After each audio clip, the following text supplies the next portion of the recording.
Good morning, Molweni, Sanbonani, Dumelanga Psheni, Huyamore. We're back again at the Rustenburg podcast. And this time I am on camera. I'm very excited because most of the time we do this just audio, but now I'm on camera. And as you can see, I'm not alone. I am here with Sibu. Sibu, how are you? Very well, thanks. And yourself? Good, good. Do you want to introduce yourself? Who is Sibu? Yes, my name is Sibulele Magini, and I'm the head of school at Molo Mhlaba in Khayelitsha, the only only school based in the township in the whole country. Danke. So Sibu here, and maybe perhaps just to give you a little bit of background about Molo Mhlaba and the partnership that we have with Rustenburg. So we've done numerous work with Molo Mhlaba. Sibu here heads up classes where he teaches our parents' body. IsiXhosa, which is I'm very proud when I walk around the school community and I can hear a couple of parents saying Molo and all of those things, and sometimes they even have arguments. Pam was telling me that I think you don't say Molweni when it's one person, it's Molo. And I was like, yeah, you're teaching me, Pammy? And that's all thanks to Sibu. Thank you very much for joining us, my brother. Let's dive deep into it. Where did you grow up and how did you pursue the career of teaching? So I was born and raised in the Eastern Cape. Yeah. I was born in the countryside, and then I grew up in Gqeberha. Yeah. It was PE back then, in the township called Zwide. Yeah. And I wasn't sure what job I want to do, but I just wanted something that has an impact. Yeah. That will impact people's lives. Yeah. And somehow that got me into teaching. And I was also inspired by my grade 4 teacher. Yeah. I think she was the first person who actually believed in me. Sure. Like affirmed me and made me feel good about myself. And I just wanted to do that to other people. Sure. And yeah, she had a... What's the name? Her name is Mrs. Nozipho Made Matoti. I believe she's still a teacher in Gqeberha somewhere. Sure. It's so crazy that what's the DNA of teaching that even today as an adult you say Miss. So you don't refer her using her first name. Yes. You know what I mean? That respect is still there even today. Sure. Okay, cool. Thank you to that teacher. So was it particular words that she said or how did that go? It wasn't words. It was just, Maya Angelou said something that people will forget what you said. People will forget what you did. Yeah. But people will always remember how you made them feel. Sure. So I think for me, it was just how I felt in her presence. Yeah. So I remember the stories she would tell us. I remember how we would sit on the mat. Yeah. And she would just sit on her desk and tell us amazing stories. Yeah. And I remember being captivated by her. Yeah. I don't remember anything she taught us in terms of science, maths, and so on, but I remember her and I remember her presence and I remember the stories. So deep. And she really made me look forward going to school every day. Sure. Okay, let's get to the business of today and why we're here. So on the 16th of August, that's a Saturday, we are hosting the Student Teacher Conference. Other people call it Student in 10. If you are at university, you're studying towards teaching. If you are an intern who's doing anything around teaching, we're going to be having this conference at Rustenburg Girls Junior.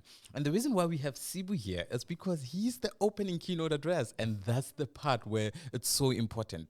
So, Sibu, the opening keynote address, right? The opening speaker, at most times, they set the tone for the whole conference. Oh, wow. Thanks for the pressure.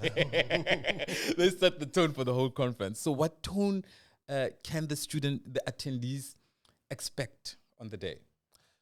So for me, I'll just be reflecting on my journey. Yeah. So it's all going to be about me. Yeah. They can join if they want to join. I'm doing that for me. Yeah. No, I'm kidding. It's just, a wise person learns from the mistakes of others. Sure. So I'll be reflecting on the mistakes I made and the good decisions I made, and also what I learned on my journey to being a teacher and growing into this field. Yeah. So it's just a reflection and an important assessment of my journey. Yeah. Let's touch on those mistakes. What mistakes were those? Oh, a lot. Yeah.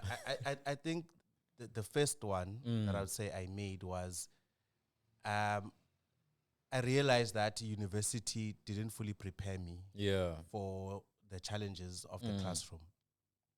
So I grew up, like I said, in Zwide, Gqeberha, public schools, overcrowded, under-resourced. Yeah. But I was fortunate enough that my first teaching job, I went to Parklands College, which is a well-resourced school, like it's opposite the school that I went to. Sure. And I didn't understand the culture. I thought the differences was just in the resources, but it's also in the culture and the way things are done. And so I did a lot of things wrong because I didn't fully understand the culture. Yeah. So I think the first important thing as a teacher going to an institution is to learn the culture of that institution.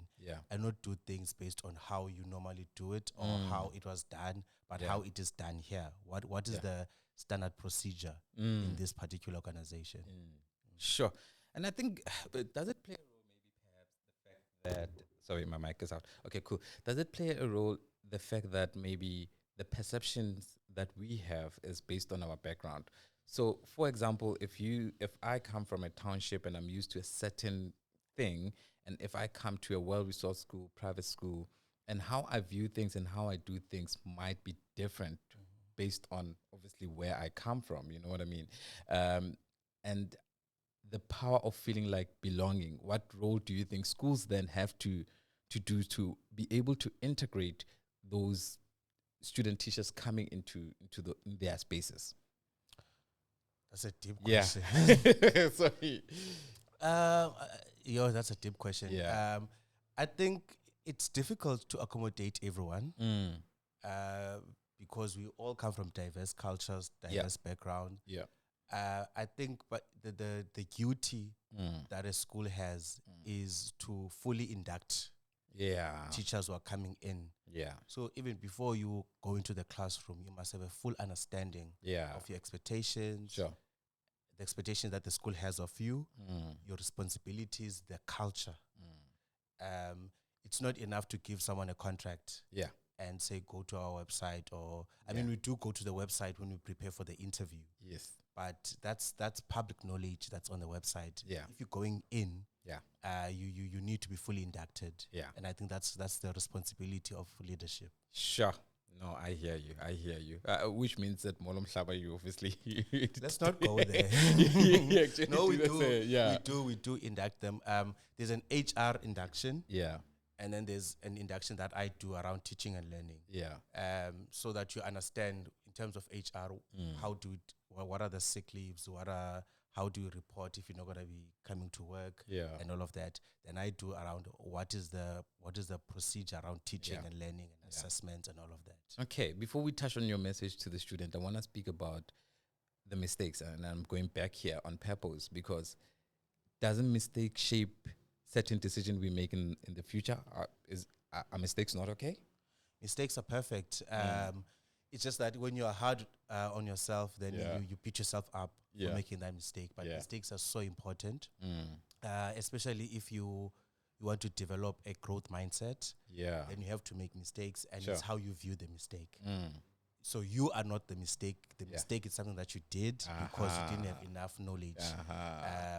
Again, to quote Maya Angelou, she says, when we know better, we do better. So you did what you did because you didn't have enough knowledge.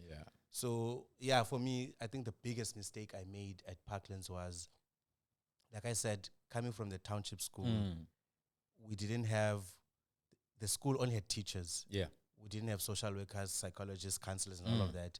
So I tried to be everything.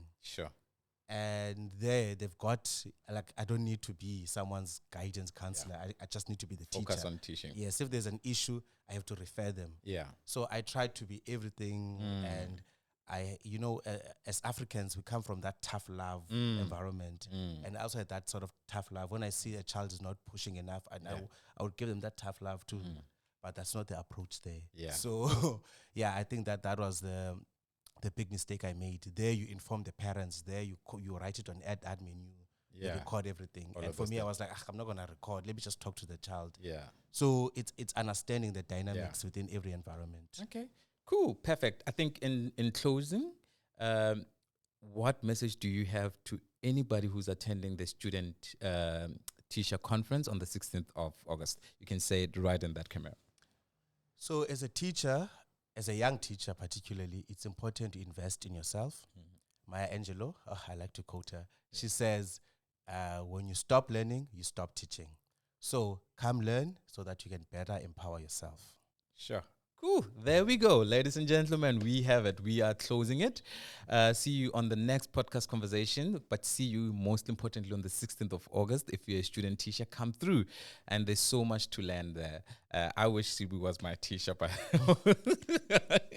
if I could take a couple of years time back and say, I want to be in Sibu's class. But anyway, let's catch up on our next podcast. There we go. We're out of here. Thank you.